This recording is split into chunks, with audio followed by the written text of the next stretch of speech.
Guys, so today is the day for my lemon law turn-in on my 2018 Honda Odyssey.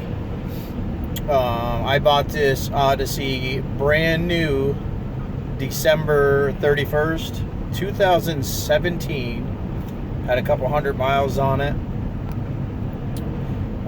Today is April 9th, 2019. I know I've on my channel I did a review when we first got the Honda Odyssey, and kind of just, it was a go around scoping it out, a few features. I hadn't really driven a lot. It's my wife's van. She had been driving it for a while.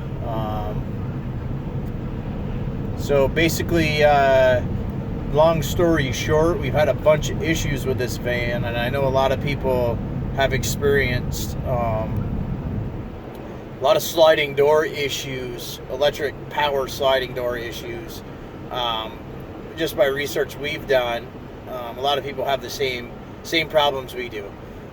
Basically, what our van is doing, ever since 8,000 miles, our passenger side, so both doors are affected, but more so the passenger sliding door. The biggest issue with it was it won't close. So when you open the door electronically and then you hit the button electronically to close it on its own, it'll get about 6 inches away from closing, and then it'll open back up like there's an object restricting it. The pinch tension, maybe it's adjusted too tight. Or the tolerance is so low it keeps reopening. So it kind of started out making noise. Then it started having closing issues. We had it worked on a bunch of times. And then I'm trying to think back how it all went down. Oh, and the door got stuck closed one day. It wouldn't even open electronically or manually, so you can shut the power doors off. We couldn't even open it. We ran down to the dealership.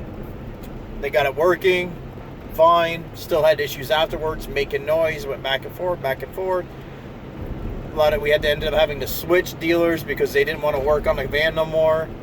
I know it's odd, but it's true. I was dealing with American Honda on that at that point. So the second dealership was great. They did a bunch of stuff. And did some things.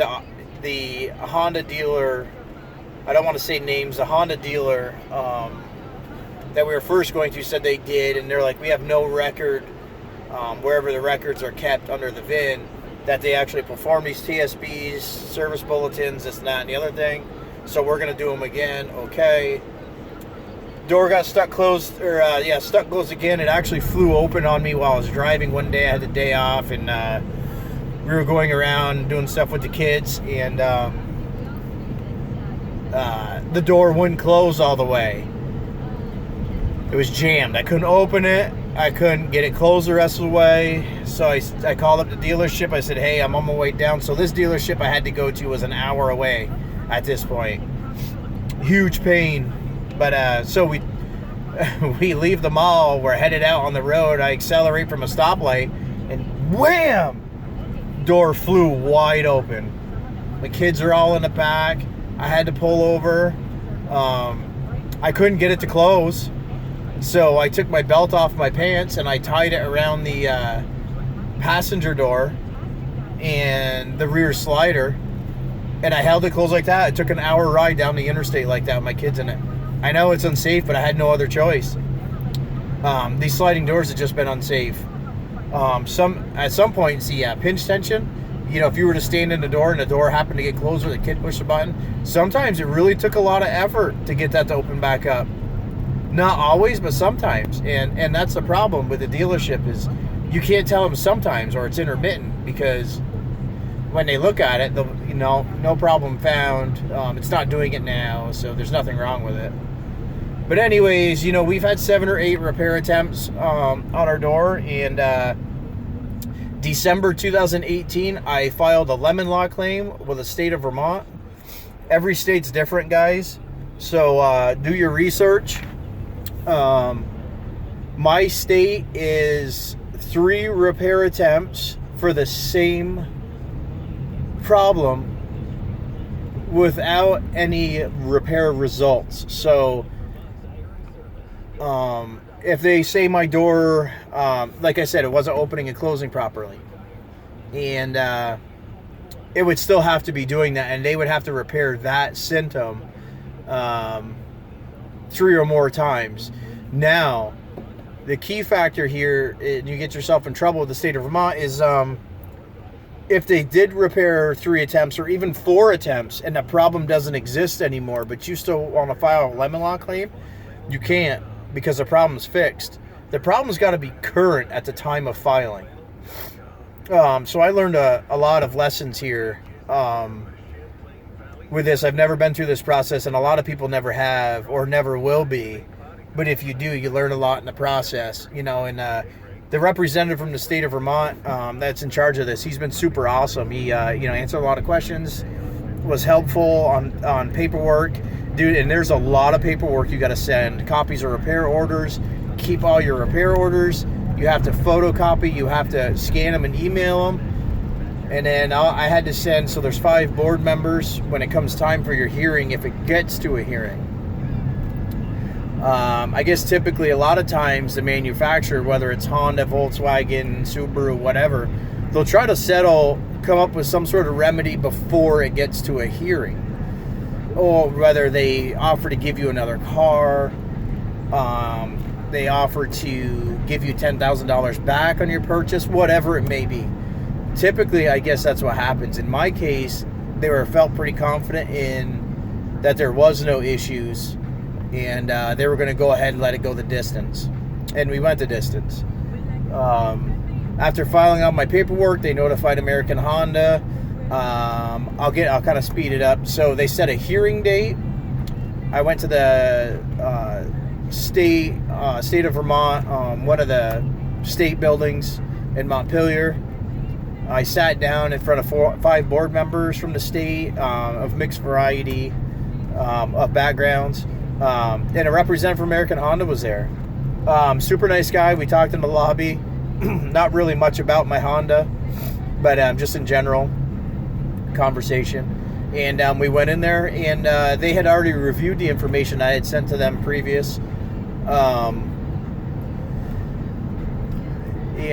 So they kind of hear our piece of the pie and what's going on. And, basically the representative from American Honda really didn't have any idea or had been involved in what was going on in my van. He was pretty much just handed the case.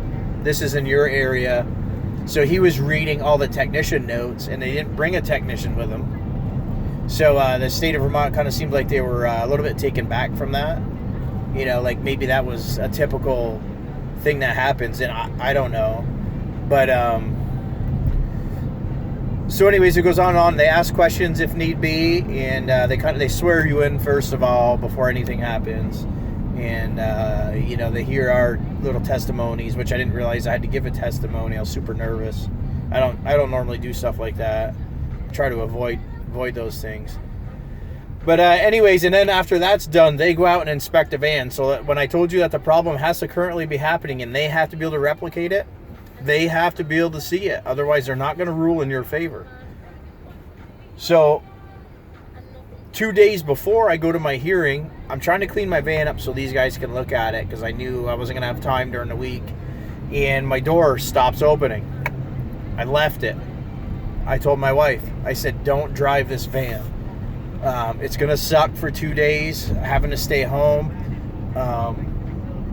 I says, don't drive it because the door's stuck. And I want them to be able to see what we're dealing with. So they were able to see that. So, long of it is they were able to see the door was stuck. That kind of ended my day. I went back about my business. And they have 30, they say within 30 business days they'll give us a written answer. And we ended up being an email was a written answer. And they ruled in our favor. And what I had asked for was not another vehicle. I didn't want another Honda Odyssey. No way was I doing that again. My Odyssey has had a starter It's had an axle shaft. It's had fuel injectors. It's had sliding door repairs. The rear brakes were resurfaced because they were pulsating. My radio cuts in and out. Sometimes it says something about anti-theft. My active brake control triggers on all the time. I'm done with this van. So I asked them for full reimbursement. I want to be done with the van. I don't want another Odyssey. They're troublesome through research. What we found, we're not doing it again. The next one may be okay. We may never have trouble with it. We just weren't willing to do it. So my van now has 25,000 miles on it. 25,500 is. I'm headed to turn it in right now. So it's had all that stuff before this mileage, guys. That's awful, guys. I've been to the dealership for repairs and adjustments and this and that and the other thing, for all under warranty, which is good, but it's costing me a lot of time, a lot of mileage back and forth. It's in the 20 something times, guys, because I contemplated I can also file for a 30-day in out, I believe it's called, for repairs. So in the express warranty, which is 3-year, 36,000 miles, is your express warranty. If you have 30 days that your vehicle's been in service for a majority of the day, or you've been without it for 30 days, you can file for a 30-day in out. And I was getting close to filing that. If this didn't work, I was going to count my days and file for that. So we also have that option. So anyways, yeah, I'm getting a refund today. I'm going to get it right now. So I'll have 2 checks. I'm not getting one of them. One of them's going to go to my lender to pay the loan off, and then the other check is going to be above and beyond what I owe. There's a formula calculation. I believe it's a little bit of a prorate of the usage we got out of the van, a little depreciation. So it's not a full refund, but it's pretty damn close. Because like I said, I think it was 6 months, 8,000 miles. My wife drives a lot. 8,000 miles after we had the van that we started having, we started having issues before then, but the door issues started at 8,000 miles. I know that's a lot of information I just threw out there, and I talked really quickly. But today's a good day. It's actually going to put a lot of things to bed for me. It's been kind of a stressful adventure trying to get all the paperwork squared away, and dealing with American Honda in the state of Vermont, which has been fine. They're not hard to deal with. A lot of back and forth. You have to do this by this time, take time off from work, go to the hearing, provide information by a certain time. For me, guys, I work 2 jobs. So for me, that kind of sucks. I don't really have a lot of time to do that. I try to spend the rest of my time with my kids, but today's a good day. So I don't know if I left anything out. The one thing I did want to mention with the state of Vermont is if they don't, when you go to the hearing and they don't rule in your favor, so say, for instance, my case, the sliding doors. So if I get there, the sliding doors are working fine, they don't see any problems with the sliding doors, or it doesn't affect the value significantly, or the usage, and they're like, the van's totally usable, we're going to rule in American Honda's favor, I cannot refile until I have had 3 more repair attempts on those doors. So you have to start from square one. So all your information that I started with from 8,000 miles up until this point today, I have to throw that out. I have to start over. So like I said, you guys, it's important that you have your stuff together and your problems are actually existent when you go through all this, which mine were, so everything worked. I don't know if this video is helpful to anybody looking to file maybe in another state. It's giving you a rough idea. Again, guidelines for every state and lemon law claims are different for every state. I don't know how they work for used cars, if you can file lemon for used cars. I've never done this. I didn't want to have to do this with this van, but I kind of feel like the way it's going, I had to do this. So here we are. I'm on my way to meet with the, I guess the vendor that American Honda uses. I don't even meet with American Honda today. It's somebody they hire to do the inspection process. I can't have any damage on the van. It has to be repaired. The tires have to be in a certain condition. And he has to inspect all that. I have to have the owner's manual, both key fobs that came with the car. Anything that came with the car has got to be in it. It's got to be relatively clean. My van's not damaged, and it's pretty clean. It's been used. I don't know. I'm not doing a full detail. The owner's manual is in it, and I have 2 key fobs. The tires are in good condition. There's snow tires on the front, but there's plenty of tread. So we're going to go and let him inspect it, do the recording. He takes pictures, sends it off to American Honda. After today, I'm done with it. I'm taking my plates off. I'm canceling the insurance. And I'm washing my hands of this vehicle. Our next vehicle is probably going to be a Toyota Sienna van. And I know those vans, a lot of them have electric sliding door issues. Every manufacturer, seems like Chrysler, the Toyotas, Honda is having a lot of issues. So I think you just got to choose your poison and go with it. I've decided to buy a used Toyota Sienna, and a lot of you may think that's a bad idea, but I don't want to lose. The depreciation on this Odyssey was ridiculous, and I'm done buying new cars for now. I'm trying to be smarter with my money, and I'm buying something used.